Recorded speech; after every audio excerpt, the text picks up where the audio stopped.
Hello again, friends and loyal Wolfpack members. Chaos Wolf here and welcome back to the channel. Now let's take a look at newsletter 120, because Frontier have released the first newsletter in the Countdown to Beta series of newsletters. So this one and the next two newsletters are going to be the Countdown to Beta, because if you haven't heard already, the 2.1 beta is going to be turning up in the week ending the 8th of May. So that's about 3 weeks from now, give or take a little. So I'm really looking forward to getting my hands on the beta and being able to finally do some more first impressions videos and ship reviews. Well, we're not going to be getting any new ships, at least as far as we can tell, but we're definitely going to be getting some new weapons. And I'm really looking forward to seeing what this entails. So those of you who have been complaining that the game is really limited on what modules you can have, at least in your hardpoints, this update is going to be fixing this. Now, first of all, one of the changes is that the outfitting department is going to be getting a lot more user-friendly. As we can see here, they are completely changing the user interface when you're using the outfitting department. Gone are going to be the drop-down menus and confusing statistics, well, not exactly the confusing statistics, but at the very least they are going to be displaying them in a way that is a lot easier to understand. If you can see in here, we've actually got the new user interface, and with each of the different hard points, you can see the number showing you the size of the hard point, along with the three little dots underneath. Some of them are solid dots and some of them are filled dots. What this seems to be displaying is the maximum potential size you can size of component that you can fit in that hard point, and the size that you actually have fitted in there.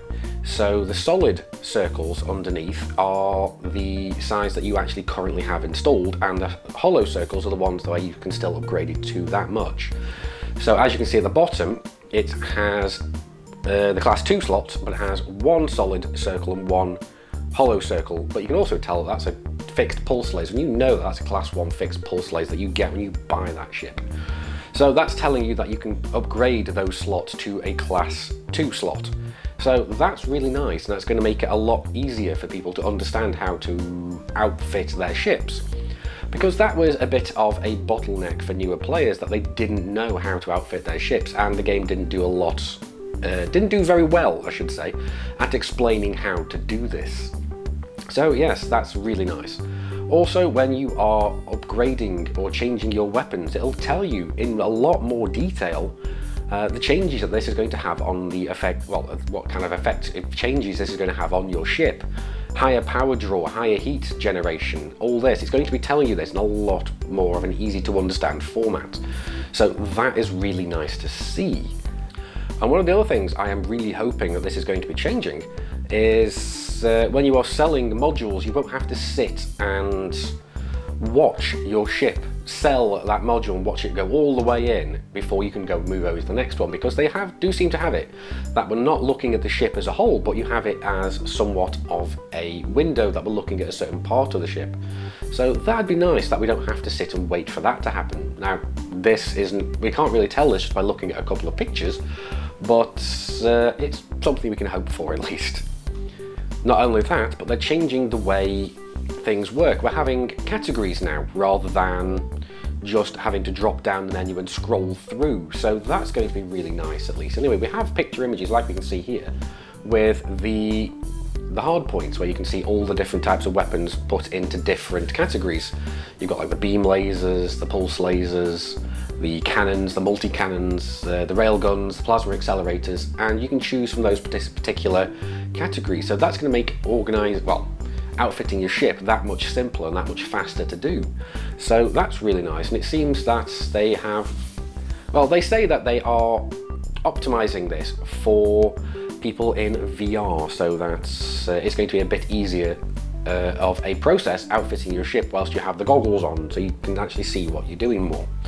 But it works well for console players, it works well for us as well, because it's going to be so much more convenient to outfit our ships. We don't have to sit there scrolling through the entire list to see if we can find the item that we're looking for. So this is going to be really, really nice, and it's a very, very welcome change. But changes to the UI are not the only thing we're going to be having in this update. We're actually going to have a big, nice little change to the Galaxy map. Not only are we getting the ability to make bookmarks and track community goals from the Galaxy and system maps, we're also now going to be able to see what kind of state a system is in, whether it's in war, whether it's in civil war, whether it's in famine, all this. We're going to be able to filter from the Galaxy map what systems we can find. We can filter for famine systems, we can filter for war systems. So if you want to find wars to fight in, if you want to go into conflict zones, you can search for systems in war or in civil war. So that is really going to be extremely useful. If you want to try and find a bunch of donation missions, you can look for systems in famine, you can look for systems in bust. So that may help.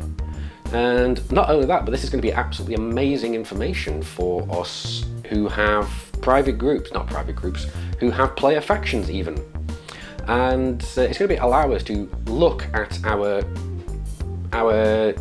systems and find out where we are going to be expanding from at a glance, rather than having to fly to every different system to check the states. This is really going to help absolutely immensely. So it's a change that I am really, really looking forward to. But not only are we having changes to the UI and to the Galaxy map and system maps, we're also getting some new weapons included. So this is really nice as well. It's, as we've said, that a lot of people have been complaining about how few weapons are available in the game so far, but this update is really going to be addressing that. Not only are we going to be getting the customizational abilities of the engineers to change existing weapons, we are also going to be getting brand new weapons into the game as well. We're going to be having large and huge multi-cannons, which were teased before in a previous newsletter, but we finally also have a screenshot of the huge multi-cannon sticking out of the bottom of what looks like a Fer-de-Lance. So I'm really looking forward to giving this a go myself. But not only are these multi-cannons we're getting, we're also going to be getting what are confirmed now as huge pulse and huge beam lasers. Now I'm really curious to see what these look like, and having them attached to an Anaconda or something, or even a Corvette is going to be really interesting. Now I imagine it's going to be absolutely hilarious having a pure laser build ship, but that's going to really kill your capacitors. But I imagine a lot of people will go for this, because then you just don't have to ever pay for ammunition ever again. Now I'm really curious to see what these look like, because we've had pictures of the multi-cannons, but yet we've had nothing to look at for the new laser weapons, the new huge laser weapons. But I'm really curious to see how they're going to look. Are we going to have something that looks almost Death Star-ish or what? I don't know. I'll be really curious to see and find out how it's going to look. And if all that wasn't enough, we're getting even more. We are having more things that we're going to be able to encounter in points of interest down on planetary surfaces. So not only are we having UI changes, weapon changes, those things are more to be doing with 1.6. In 2.1 we're going to be getting more POIs, engineers, and so on. So it's really going to be amazing what we're going to be getting. The points of interest, we're going to be getting new crashed ships. From the pictures we can see here, you can see a crashed Diamondback Explorer or Diamondback Scout. I'm not quite sure which one that is, but that indicates that we're going to be getting more crashed ships, because currently we only have like a couple, maybe a crashed Anaconda here or there, or maybe possibly a Type 9, I don't know. But it looks like Frontier are finally putting in downed ships that we can go and salvage. Now hopefully salvaging these is going to be where I imagine this is where we're going to be getting the loot and salvage from the loot and crafting side of things, because that's also what we're going to be getting. Although Frontier do seem to be moving a little bit away from the word crafting, because it seems to send the wrong messages, because crafting you'd think is things that we can make ourselves, but that's not the way things work. It does seem that we have to go and get the materials, go and like scavenger hunt everything, and then go and give these things to the engineers to go and modify things and build brand new items for our ships. So we're hopefully going to be able to customize our weapons, because we can see a few more examples of this in a minute as well. But I'm really hoping that we're going to be able to customize shields, customize this, customize that, and change the way things work. Another bit about the points of interest is that apparently we're going to be getting a new way of scanning them. Instead of having to drop out of Supercruise and fly around the planet, or we're going to be able to scan points of interest from Supercruise, which is going to be extremely useful for flying around a planet, looking at the surface, trying to find points of interest. So it's going to be really interesting to change the way this works, because currently, like I said, you have to drop out of Supercruise, you have to fly around for ages trying to find a point of interest. Hopefully this is going to streamline the process even more. So that I am extremely looking forward to. Now, as I said, we're going to be able to customize weapons, and there's another couple of sneak peeks in that area as well. Yes, we are having so much news in this one newsletter. It's absolutely ridiculous. It is making up for the last couple of weeks of absolutely no news whatsoever, so for that I am extremely happy. And what we get is a look at a new laser weapon and a new cannon weapon. Because in the little news release we had a day or two ago, we had the healing beam laser, which is a friend or foe beam laser kind of thing. Firing green lasers, hitting an enemy damages, hitting a friend that's in your wing, it stabilizes their shields and regenerates them somehow. Not sure exactly how that would work realistically. I mean, it's possible because beam lasers do have alternating beams on either side, so that might be something to do with it, but we'll find out. So theoretically that is actually entirely possible, now I think about it. But oh well. Moving on to the new ones that we just got in this newsletter, we have the heat laser, what looks like a pulse laser or a burst laser, firing a red beam. And this red beam is said to dump a lot of heat into the target ship, regardless of whether you're hitting their shield or their hull. So this seems like a really interesting build, and it seems like it would be rather nice as a PvP item to go and help counteract stealth builds. So if you can go and hit a stealth ship, force them to come out of silent running, then you can target them and hit them with your gimbaled weapons. So theoretically that would make stealth running a little bit less valid if this does work the way I'm thinking it will. But either way, it's going to be extremely interesting, and I'm really hoping that it works well with fighting against NPCs, because NPCs seem to don't really seem to care about heat. At the very least, they seem to just kind of completely avoid that aspect of the game entirely. But we're going to be getting onto that in a minute anyway. The next upgrade that we saw is this one here. This is a cannon with low explosive rounds, apparently. And what these rounds are supposed to do is to basically, when you fire it at the target ship, the rounds will explode and push the ship off course. So you're going to be able to divert target ships if they're trying to run off to, maybe if they're trying to jump out into Supercruise, you can fire at them, knock them off course, stop them looking the way they're supposed to be looking if they're trying to jump to another system. That'd be interesting. Or if they're flying, trying to ram a friendly ship, you can fire at them, hit them and knock them off course, maybe. I don't know. I'm not sure. I haven't really thought through all the ways that this could be used in game. But let me know in the comments whether or not you think this is going to be a good idea. If so, how would you go and use this this ability? And if all of this wasn't enough to wet your whistle for 2.1, the NPCs are getting reworked as well, so this is going to be really nice.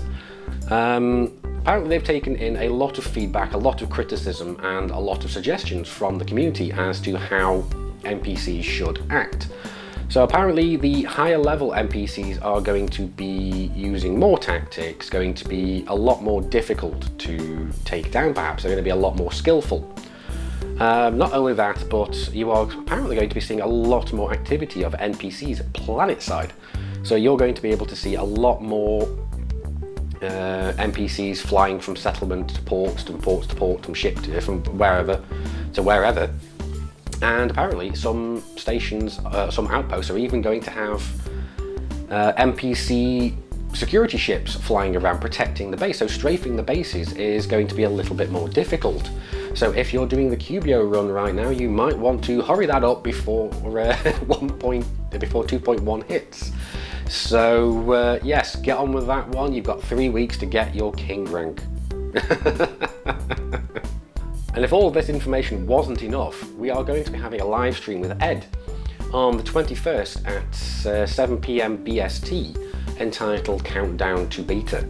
So they're going to be giving some more information there, whether or not it's going to be just talking over what we've talked about here, or whether it's going to be new information. I imagine it's going to be talking about what we've had in this newsletter, as well as a few extra little tidbits. So I'm definitely going to be watching that and making a video about it myself, just going to the cliff notes and so on. So anyway guys, I do hope you've enjoyed this video. Normally I would go into everything else that is in the the comms chatter, but I've had so much to talk about, I don't want to drag this video out any further. But anyway guys, I really do hope you have enjoyed this video and found it informative and entertaining. If so, please do hit this nice lovely subscribe button. It really does help my channel out, and please do hit that like button as well, because like I said, every little bit helps this channel and I really appreciate it massively. Anyway guys, I've been Commander Chaos Wolf, you guys have been epic, I will see you soon. And until then, Commanders, keep flying and stay shiny.